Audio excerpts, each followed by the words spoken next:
Good morning, everybody. My name is Simon Hamilton. I'm the Chief Executive of Belfast Chamber, and you're very welcome to this morning's event, which is an SME Tax Briefing, which we're delighted to deliver in partnership with our member, one of Belfast's leading accountancy firms, Harbinson Mulholland.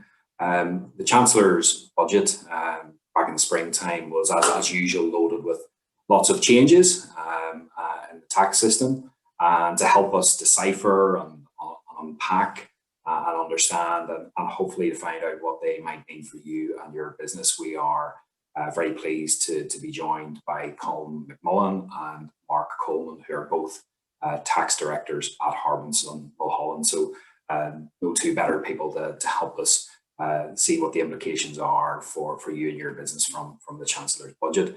So without any further ado, I'm going to hand over to Colm, and the guys are going to take a little bit of time to go through lots and lots of those changes, and as I say, tell you maybe a little bit more about what they might mean for you. So Colm, the floor is yours. Thank you. Good morning, everyone. You can all hear me okay?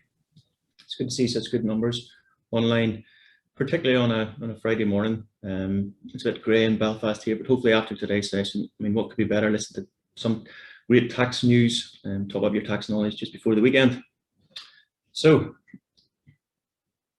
we have quite a packed agenda. So first off, I'm going to speak about the changes to the corporation tax rate, which was announced in the budget. Now, the recent history has been for the corporation tax rate to actually going downwards, but owing to COVID, a planned increase in the CT rate is planned for April 23. I'll then speak about the change to capital allowances, in particular the Super Deduction. Now, this, I suppose, was the real headline grabber from the budget. And so run through this and see how this works. I then spend some time looking at the extension to the loss carryback rules. And again, this is welcome news from the budget, as it will help provide some much needed cash flow to businesses affected badly by COVID. My colleague Mark will then speak on the changes to the capital gains tax reporting. He will then speak on VAT and deferred liabilities and the reduced rate which applies now for hospitality. He'll touch on the off-payroll rules. He'll then speak on electric and hybrid cars, and currently there's great tax relief available on tax benefits if you drive an electric car, so he'll go through those. And if you have time, we'll also touch on making tax digital. So that's this morning's agenda. We'll just kick off, and the first thing we look at is corporation tax. So as I said, there's currently one rate of corporation tax in the UK, and that's 19%. And we've had this 90% rate, it's been in place since April 15. And there's no difference in the rate of tax which you pay if you're a large or small company, or indeed if you're a company, a member of a group, and there's lots of companies in your group.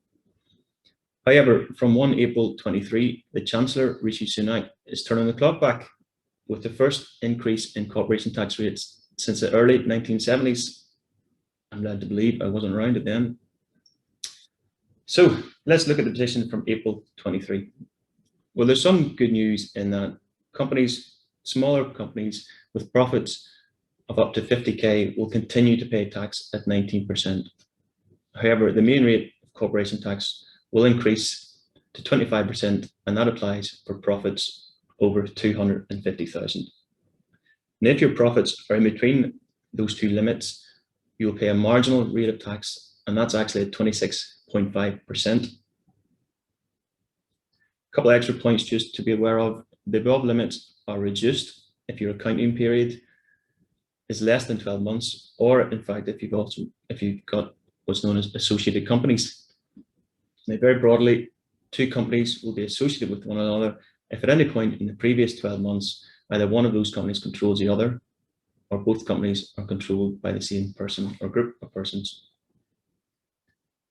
So let's just look at an example. Harry Limited has taxable profits for the year to March 24 of 150,000. Now, as his profits are between 50 and 250,000, marginal relief applies.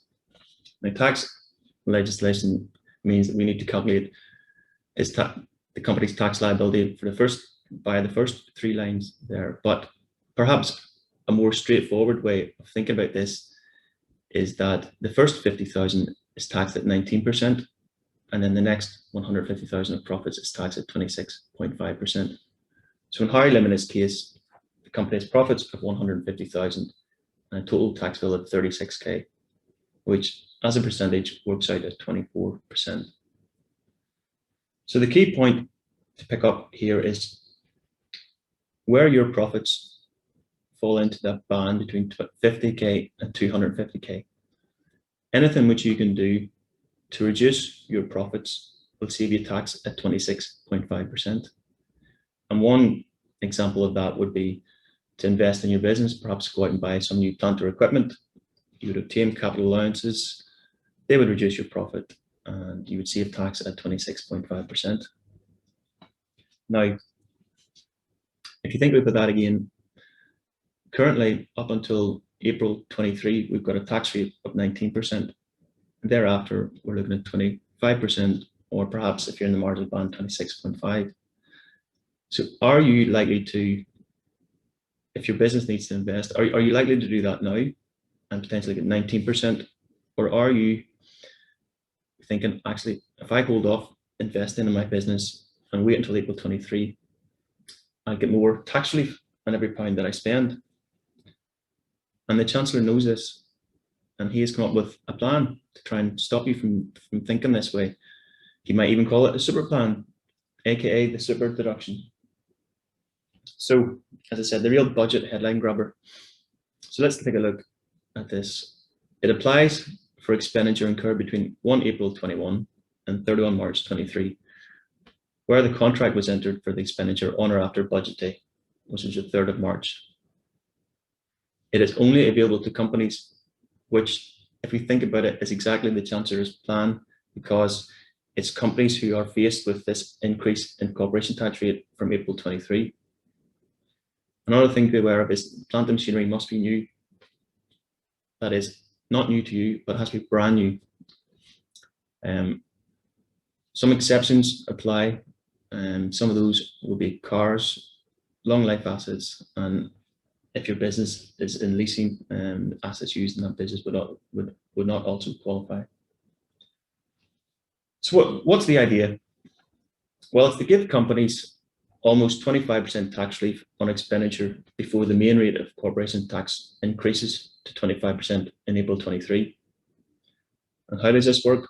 Well, you take your actual expenditure and you multiply that by a factor of 130%, and then this enhanced figure is then deducted from your profits. You will receive tax relief on that 130% at 19%, which give you an effective tax saving of 24.7%. So the Chancellor is therefore hoping to encourage companies not to delay their capital expenditure until the corporation tax rate increases. And by restricting the relief to new expenditure only, he's hoping to stimulate economic activity so we can all, the economy can bounce back from the COVID pandemic. And he wasn't finished there. He also introduced a new first-year allowance of 50% on assets which would ordinarily just receive 6% writing down allowances. As with the super deduction, it will run for the 2-year period from 1 April 21 until 31 March 23. And the expenditure again must be on assets which are brand new. The type of assets which will qualify for this first year allowance are those generally integral within a building. Examples would include an electrical system, hot and cold water system, an aircon system, heating systems, and that sort of stuff. And again, cars are excluded. So that's all pretty good. You've got a new super deduction. You've also got a brand new first year allowance. But you're starting to think, is there a catch with any of this?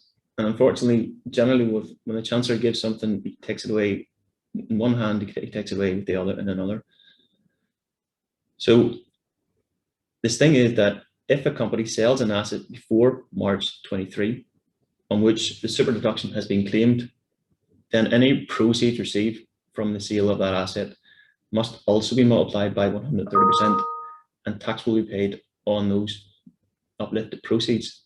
And this applies irrespective of whether the company has a pool of unrelieved capital expenditure from incurred in previous years that it hasn't yet had tax relief. So let's just look at an example of how that works. So Bruno Limited purchases a new asset costing 10k during the year ended March 22.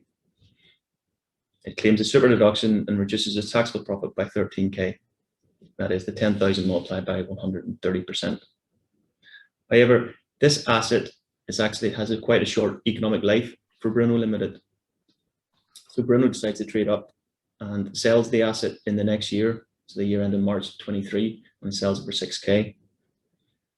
And in this instance, the taxable profits in the year of sale are actually increased by 6,000 multiplied by 130%. So Bruno Limited's profits will be increased by 7,800 in the year of sale. So if you think about this, the tax relief actually retained by Bruno is only 5,200, being the difference between 13,000 and the tax charge in the year of sale of 7,800. So I just wanted to run through a more in-depth example, looking at the new allowances and how they interact, and just how to best make sure you claim your capital allowances as efficiently as possible. So Trafford Limited is a successful logistics company, has seen its business boom during the pandemic. It plans to expand, incurs the following capex during the year to March 22. It starts off by buying 4 brand new spanking new Volvo lorries costing 400k in August 21. A few months later, it decides it needs some more vans, so it buys 5 second-hand vans at a cost of 50k in November 21. And just before the end of the year, it decides to install a brand new aircon system in its warehouses at a cost of 200k. The company's unrelieved capex brought forward from, as at 1 April, the start of its year, on this main pool of 300,000 and on the special rate pool of 20,000. So let's look at the allowances available to the Trafford Limited can claim in the year to March 22. So the first thing Trafford can do is to claim writing down allowances on both the main pool and the special rate pool on the balance of unclaimed capital expenditure brought forward as at 1 April 21. So the writing down allowance on the main pool is at 18%. So 18% of 300k is 54k. And the writing down allowance available on the special rate pool is at 6%. So we take 6% of £20,000. So that gives us total writing down allowances of 55,200. And that's before we even consider the expenditure which Trafford Limited has incurred in the current year. We then look and see what expenditure would qualify for the annual investment allowance. The annual investment allowance is an allowance which gives you 100% tax relief when you go and buy a qualifying asset, so you get the 100% relief in the year in which you spend the money. So Trafford Limited has bought 5 second-hand vans costing 50k. They qualify for the annual investment allowance. So Trafford Limited can claim a £50,000 annual investment allowance on those vans. The aircon system is actually a special rate asset pool. So it falls into that pool, the 200,000. But Trafford Limited has sufficient annual investment allowance available in this period to cover that expenditure. So again, the annual investment allowance can be claimed on the 200,000. So in total, the 50 plus 200, there's 250,000 of annual investment allowance available in this period. We then need to consider the expenditure which will qualify for the super deduction. And as we see, just flick back to the previous slide, the company has bought 4 new Volvo lorries at a cost of 400,000. As these are brand new and the expenditure is incurred within the year to March 22, these qualify for the super deduction. So the 400,000 of actual expenditure is multiplied by 130,000, so 130%, to give us an allowance of 520,000, a super deduction of 520,000.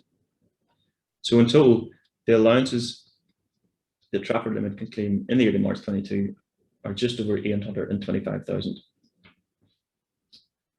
So just a couple of sort of concluding points on the capital allowance changes and in this super deduction. It's I guess the rules associated with if the asset has a short economic life, and so it's likely to be sold prior to the end of March 23. They do, I suppose, erode the tax benefits of the allowance, and in some cases, depending on the useful economic life of the asset and the value coming of the tax written down value in your company's pool, it may be more beneficial just to claim the annual investment allowance. And what I would say really is, if you're planning significant capital expenditure, wondering whether what you're proposing to do will qualify for the super deduction or the annual allowances, it's probably best just to have a chat with your accountant in advance of committing the money, just so that you're clear from the beginning what allowances you will be able to obtain. So the final point I wanted to talk about today was just the changes to the relief for trading losses that were announced in the budget. Again, this is welcome news, as I said at the start, welcome news for companies who have been badly affected by COVID and have incurred losses. Ordinarily, if you incur a trading loss and your profits in the preceding period, you can carry that loss back to the previous year and set against that those profits in the preceding year.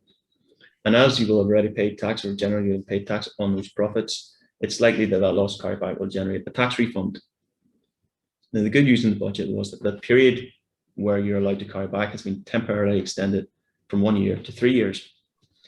So this gives businesses who have suffered losses due to COVID an additional cash flow benefit, because it potentially enables them to claim a tax repayment for an additional 2 years. And the good news here is that it's available to companies, but it's also available to businesses who do not operate through a limited company, i.e. sole traders or partnerships. So let's just look at the relief and the detail. So for companies, the relief applies to losses incurred in accounting periods ending between 1 April 20 and 31 March 22. If you're trading as a sole trader or a partnership, the relief applies to any losses incurred by the business during their year ends, which fall within the 2021 tax year and the 2021-22 tax years.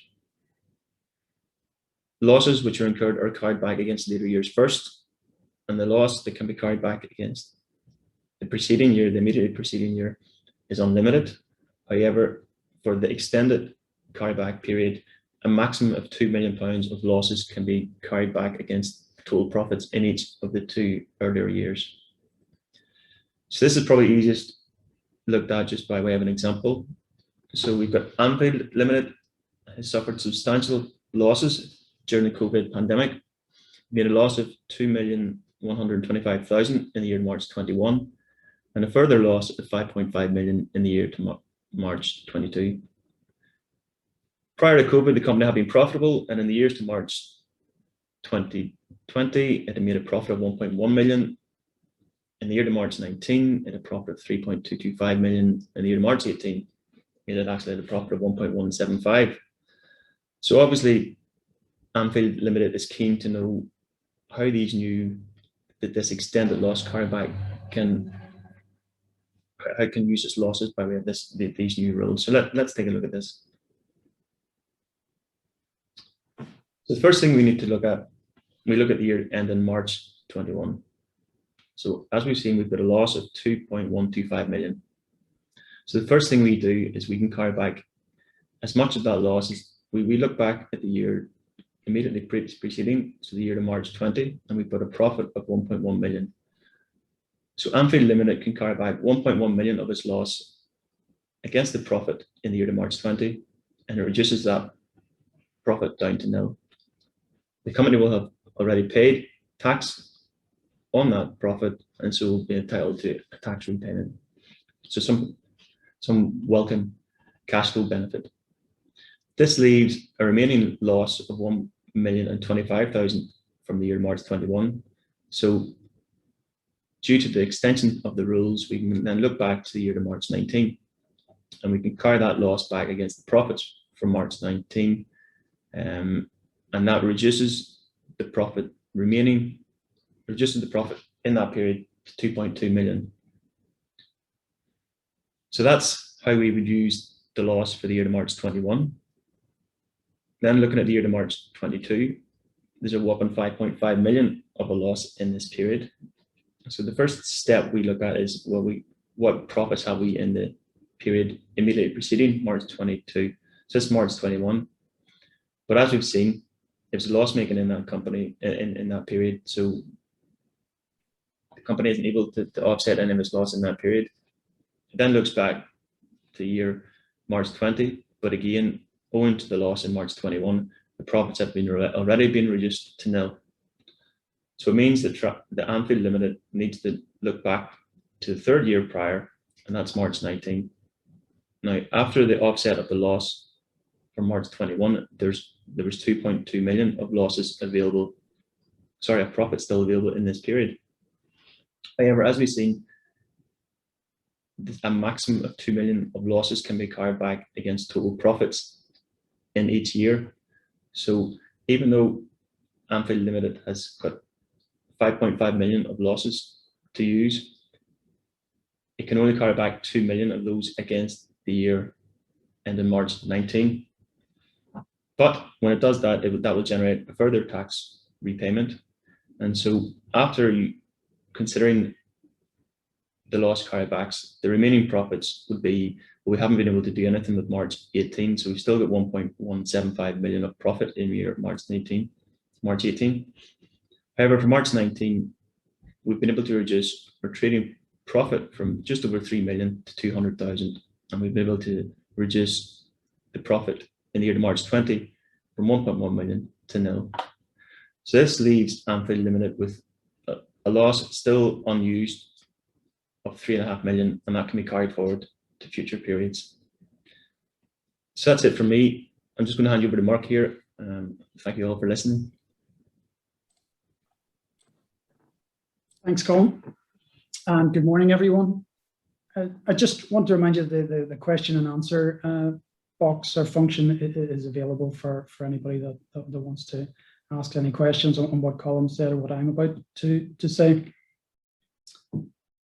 I'm going to start just looking at a table here that's issued along with the budget, and it gives an indication of what the Treasury estimate the impact of the various announcements is going to be. Now, I've stripped out of this the coronavirus specific support measures, the likes of job retention, the income support for self-employed, and you'll see actually the big issues there are that the capital allowances super deduction. You've got the CT rate increase.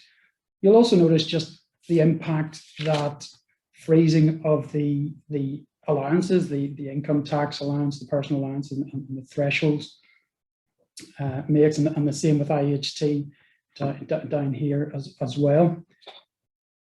Just wanted to highlight this one at the bottom, HMRC investment in compliance, and part of that is their Making Tax Digital project, and if I get time at the end, I'll come on to that, but I want to go through some other issues that don't really feature in this table, but I think they're relevant at the moment as the economy opens up. We've got the off-payroll rules, we've got some VAT issues, and I also just want to have a look at electric and hybrid cars.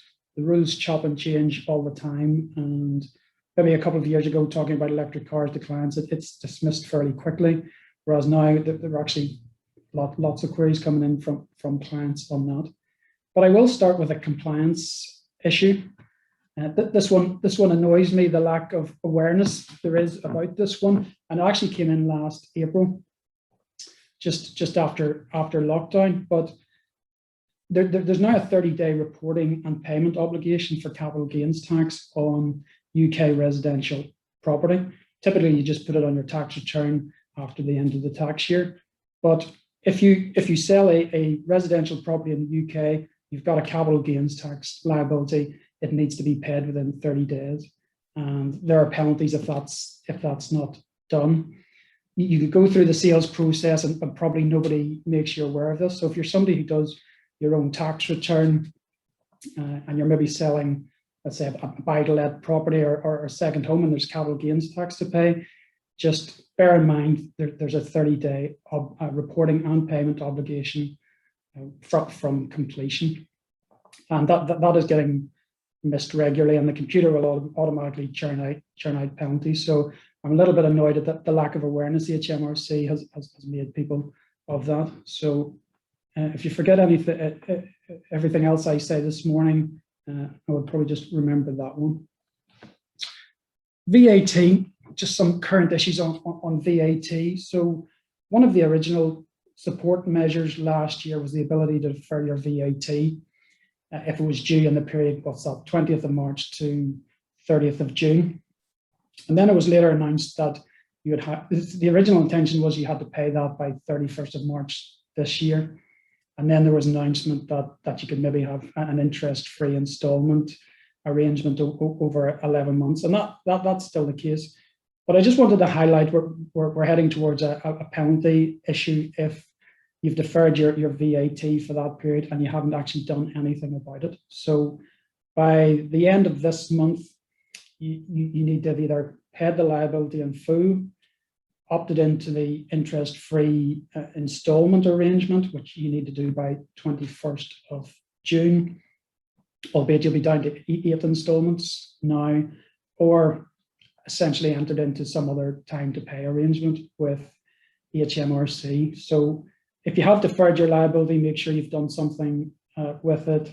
Agree to how to pay it with HMRC. Otherwise, there's a 5% penalty due by the end of this month.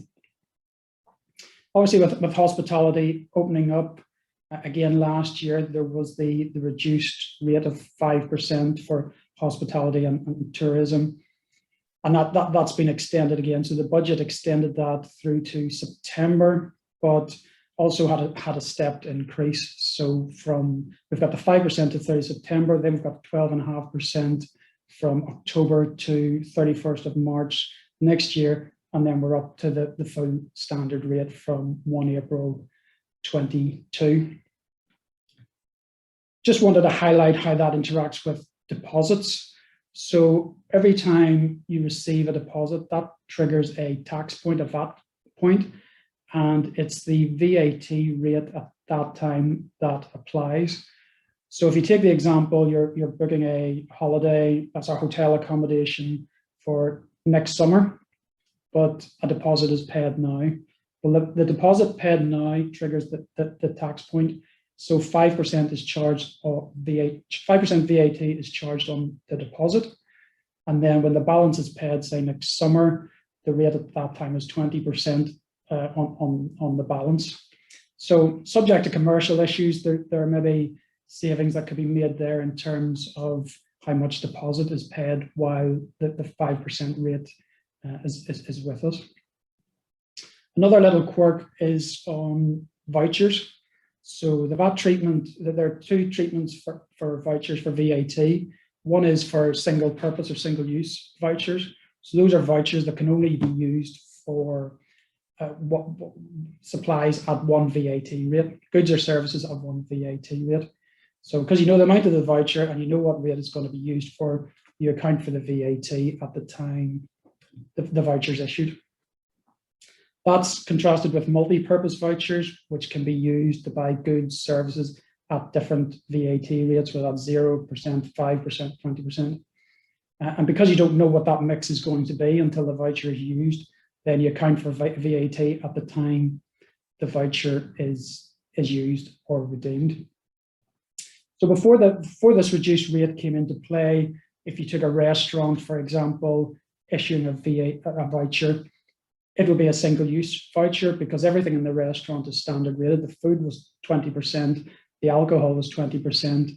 Same for a hotel, the room would have been 20%, the bar would have been at 20%, meals would have been 20%.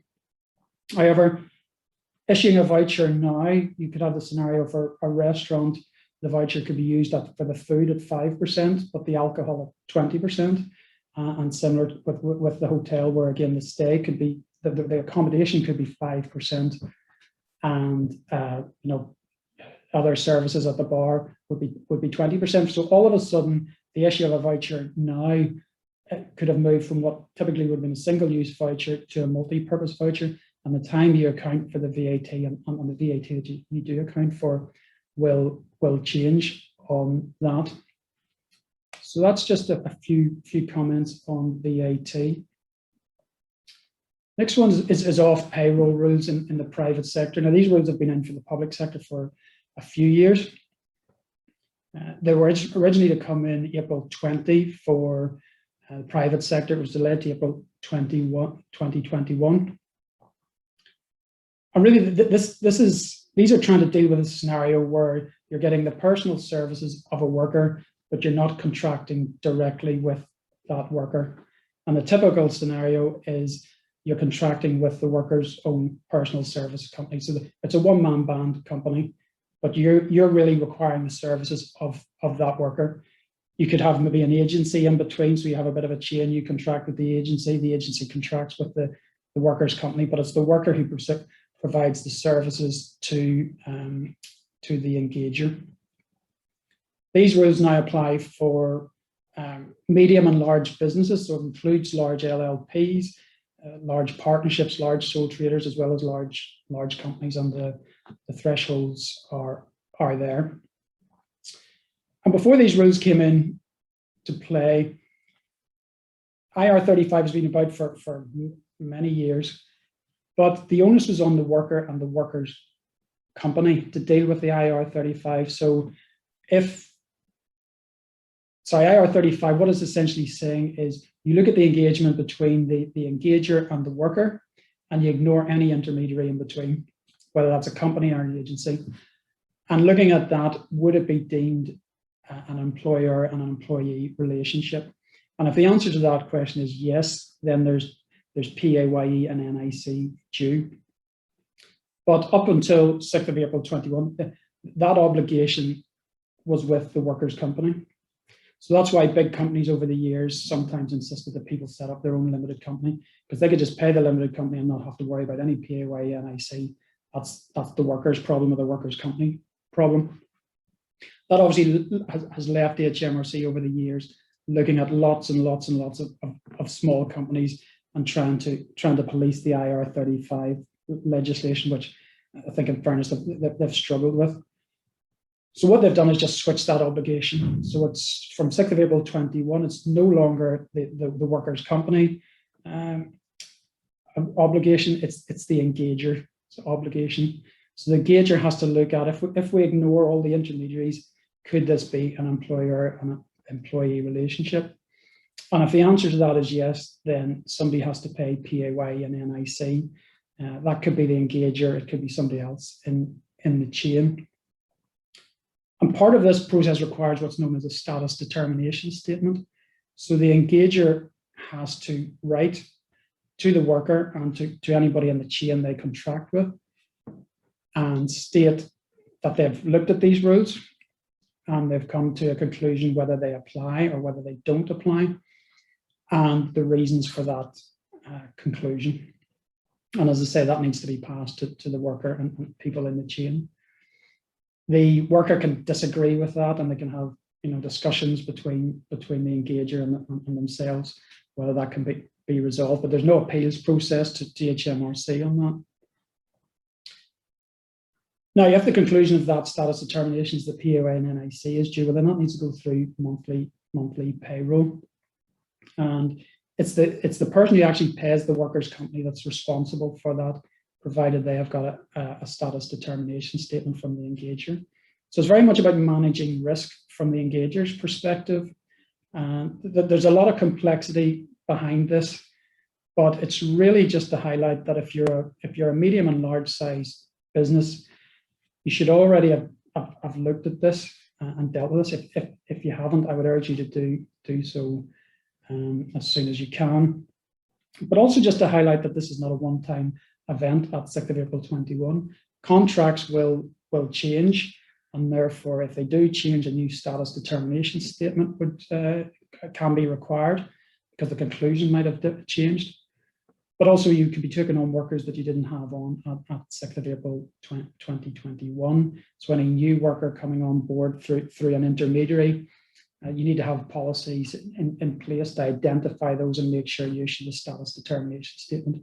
Because if you don't, and there's PAYE and NIC due, it's going to fall back.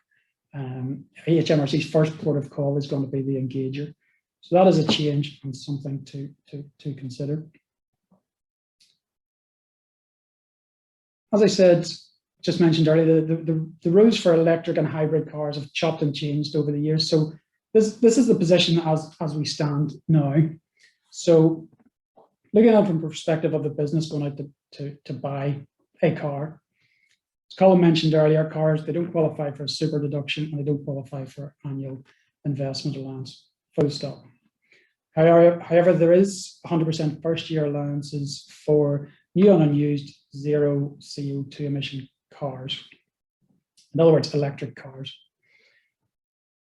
Now, typically you'll get a car with, even a new car will have a few miles on it. So HMRC, you'll see there's a statement in their guidance outlining what they consider to be new and unused. Essentially, you can have a few delivery miles.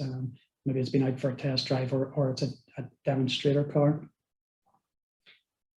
And an invoice doesn't necessarily help with that sometimes. So if you're relying on the 100% first year allowance, I would actually take that statement to the dealer and ask them to certify and stamp or sign something to confirm that the car meets those conditions.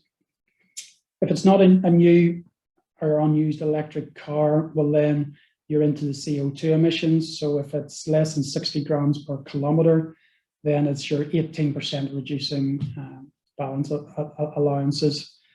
If you're above that, you're into a 6% special rate pool, which takes you so long getting tax relief, it's not even worth getting excited about. And there's also then 100% first year allowances for the cost of installing charging points. And the table below just highlights that it's the same rules whether new or second hand, apart from electric, which gives you the opportunity of getting 100%. This is just a table of the company car tax benefits. If it's a company car provided to an employee, I think most people will be aware that now that benefit is based on the CO2 emissions of the car.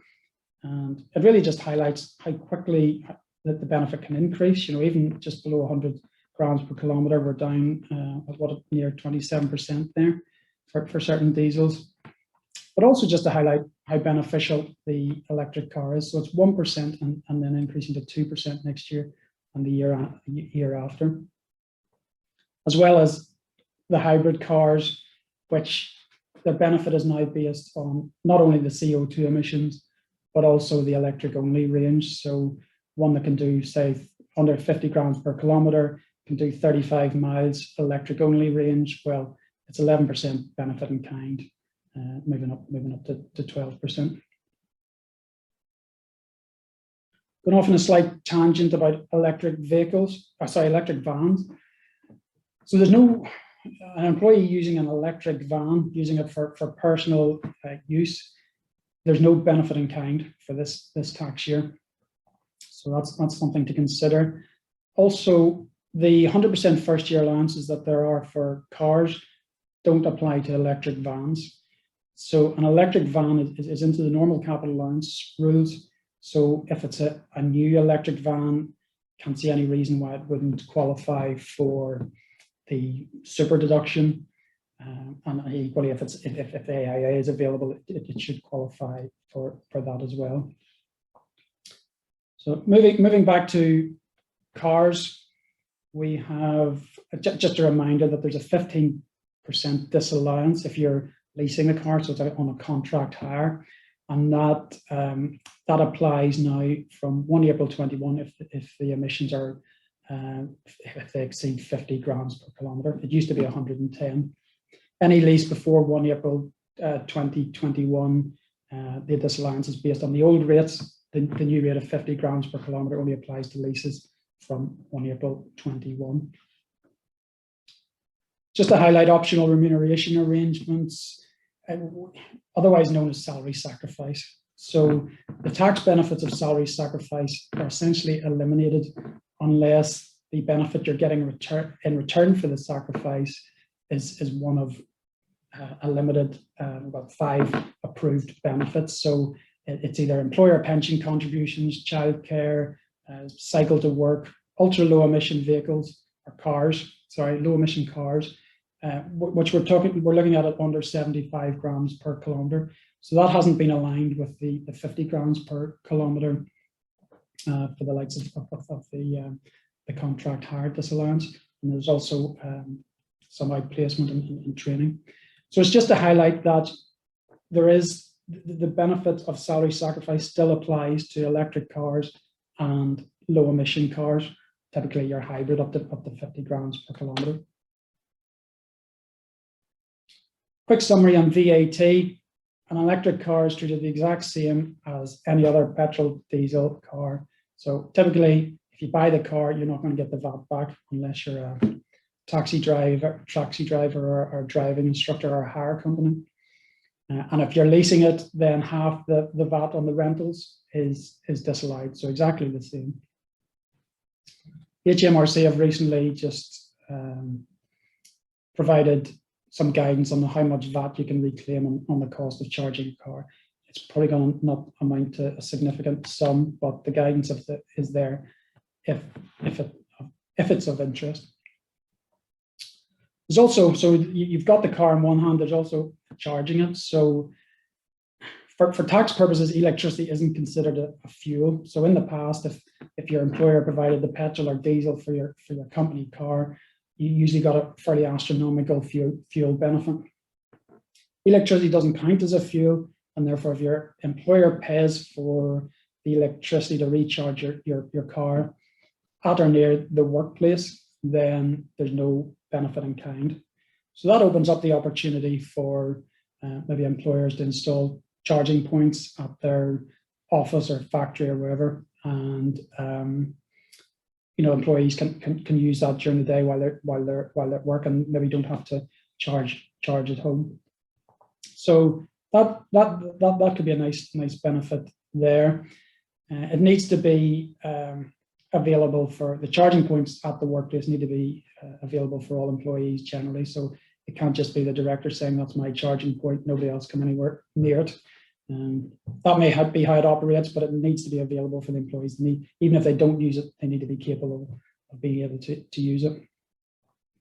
Also, if the company provides or the employer provides a card for commercial recharging stations, then there's no benefit in kind on the employee for that. If you've got an electric company car, but you've charged it using your own electric and you use it for business journeys, you can claim 4p per business mile. And if it's your own electric car, it's the usual business mile rates of 45p for the first 10,000 business miles and 25p after that. Since Simon's on watching this, I thought I'd just highlight the lack of charging stations in central Belfast. So Harbinson Mulholland, we're based in and around there, are we? In and around there. And as of last week, I think that one there was out of operation. That one's linked to a hotel, and some of these were occupied. So I think at the time I took this snapshot, there were maybe only 2 or 3 charging stations available in and around our area. So if this is the way we're going to go, I think the number of charging stations needs to improve, especially for the likes of ourselves who are based on the 7th and 8th floor and therefore can't put a charging station in at the office.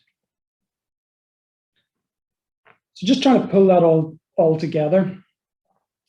This is, to me, a real life example in that, from what I can see, this is the exact same car, but it's just got 3 different engines. So it looks the same inside, outside, but it's got 3 different engines. So it's got a petrol hybrid, which my limited understanding means it's a small battery that recharges on the move.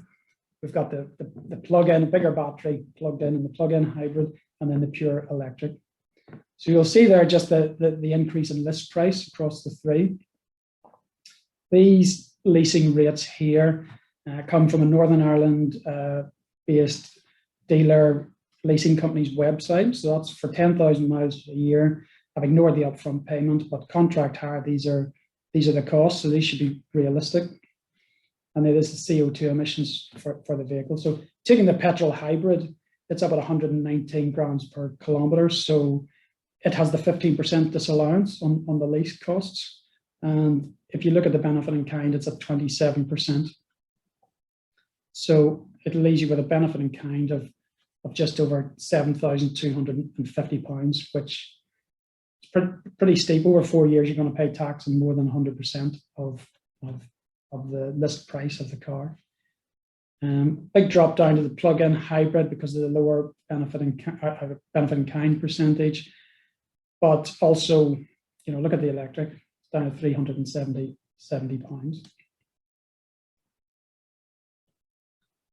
Looking at it from I've put cost to company, but that's really cost to company that's really cost to employer. So the cost to the employer, so this is company because I put in corporation tax rates. So cost to company, these are the annual lease costs. So it's 12 months plus half the VAT is irrecoverable. I've estimated running costs for the cars. I've put electric in as a little bit cheaper because it doesn't have the road tax, and I understand repairs are supposed to be less. The company has 13.8% Class 1A charge on the value of the benefit in kind. So because the petrol hybrid's up at 7,000, that's you get up to that level, whereas the electric being low, it's only 51 pounds. So there's near £1,000 saving there. 19% corporation tax relief on those costs. That's the effective cost to the company at the end.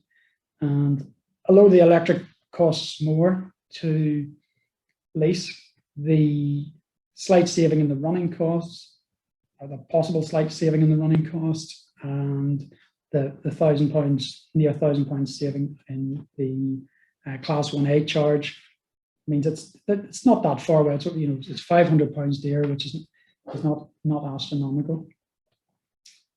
Looking at it from the employee position, so what I've got in here is a scenario whereby the employee sacrifices salaries so that the cost to the company is neutral. So it's to try and match the cost that the company has to pay out to lease the vehicle. And so the amount that needs to be leased, obviously because the cost of the electric is higher, there's more salary needs to be sacrificed under the electric one. This is for a higher rate taxpayer who would suffer 40% tax, 2% employees NIC. So their net salary per year will reduce by, in the electric, 3,118. Then the petrol hybrid, just over 2,800. They've got 40% tax on the benefit in kind. So again, your plug-in hybrid is 40% of 7,000. The electric is 40% of, 370. So total employee cost, you're looking at 5,711 for the petrol hybrid, saving down to the plug-in hybrid at 4,225, and then even less again for the electric. So there's the guts of, or even more than £200 of a saving per month between the plug-in hybrid and the electric. And as I say, this to me is exactly the same car, just with a different engine. And I'm not going to say which car it is. I don't want to be accused of promoting a particular brand. And then just bear in mind that there's also the possibility of the employer being able to provide the electricity, which might save on your fuel costs as well. So the saving could be even bigger. And if you're in and around sort of key thresholds for income tax, sort of 50,000, where maybe child benefit reclaims kick in, or 100,000 where you lose your personal allowance. Well, in terms of your income, you could be looking at an extra 370 on an electric as opposed to 7,000 or 3.5 in these here. So I say that to me is a real world example, and I hope it demonstrates just the benefit that there is for electric cars. As I expected, I've actually run out of time for going through making tax digital. It's actually in play at the moment for VAT for businesses that are above the VAT registration threshold of 85,000. The VAT side of things is going to be extended from next April. So all VAT registered businesses are going to be within that. And that means having to keep digital records, which might need an adapted spreadsheet or accounting software. And then from April 23, it kicks in for income tax. Generally, if you have business income or rental income above £10,000.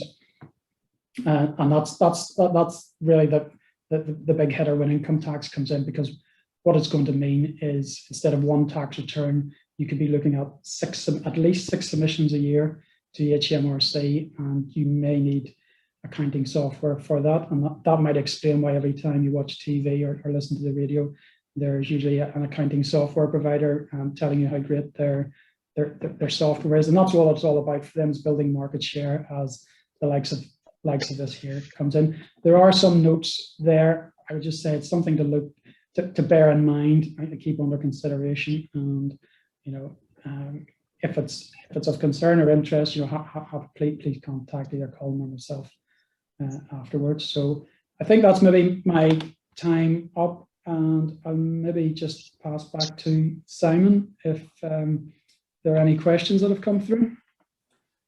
Mark, Colm, thank you very much for that. That was really extensive and hugely helpful in terms of the detail that you went into there. I'm sure there's a lot more detail as well, and we have a few questions have come in, which we'll start to go through. But as you mentioned there, Mark, if anybody has any questions that they want to follow up with you guys afterwards, everybody should feel free to do so. So you can contact Mark and Colm directly, or if you want to come to us at Belfast Chamber, we can post you in the right direction. So you spent a bit of time there, Mark, on electric vehicles, and one of the questions that's come in from Eugene Doran. It's asking about how long that tax benefit is going to last for electric vehicles. And you mentioned that it has chopped and changed a lot, and obviously that has been to help to stimulate the market. But the market is even if those electric charging points don't suggest that the market is sufficiently stimulated, and as somebody who up until recently did own an electric vehicle, I can testify that there are far too few about not just Belfast but the entirety of Northern Ireland. But at some stage that those sorts of quite generous benefits are going to, it's the nature of these things, once the market is stimulated, they'll tipper out for it. So how long do you think that's how long is it going to stay in place, and what do you see the future in terms of those benefits for EVs? Well, certainly that table that I set out there, that's got this year's benefit in kind in the next 2 tax years. So those have been announced. So that they should be in play. So I was actually talking to a client last week who's looking at getting about £100,000 electric car, and he was only taking it on a 3-year lease because he had certainty over, near certainty over what those rates were going to be over the next 3 years. He did ask me where I thought it would go from there. There's no doubt it's going to go up as uptake of electric cars increases. How quickly is anybody's guess, whether it goes up from 2% to 5% and then maybe 7% and 10%. Famous last words, I can't imagine it going from 2% to 15% in the space of a tax year. I don't think it would be at that level, but that's speculation. But really what we've got is this tax year and the next 2 tax years have been announced, and you can maybe proceed on that. Great, thank you. There's definitely a lot more purchasing of EVs going on. Obviously, a lot more Teslas about the place as well, which is really shows that the market has been stimulated. Come back to you on the Super Deduction, and hopefully that case study of Anfield Limited and their severe losses is just entirely fictional, and hopefully not. Will not happen in real life. Obviously, you said that there's a lot of worked examples and what that might mean, but in terms of the broader policy, you're right that Chancellors obviously want to continue to stimulate activity. Are you seeing a lot of conversations with clients about thinking about investing in allowable capital?